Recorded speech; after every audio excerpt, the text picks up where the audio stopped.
Got air in the lines or a pump that's not priming, here's the likely problem. See, removing water is the easiest test. Get the pump running up to pressure and then turn it off and see if it leaks water around the valves.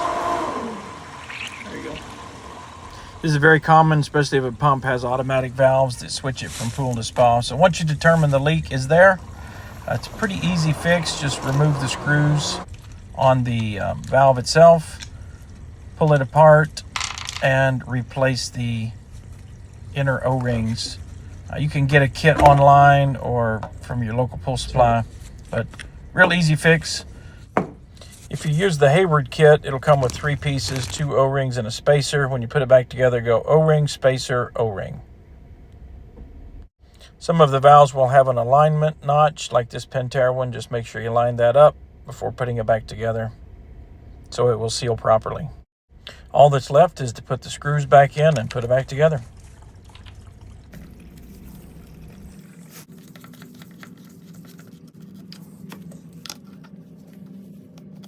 Okay, now this pump should prime.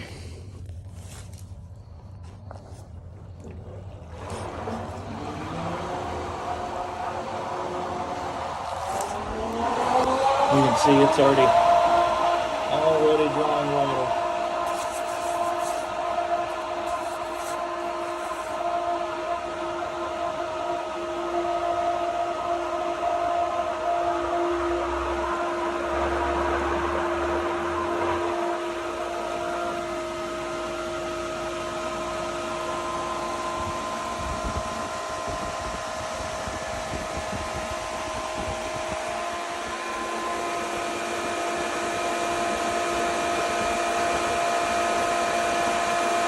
Last few bubbles are going away, and we've got full pressure on the tank.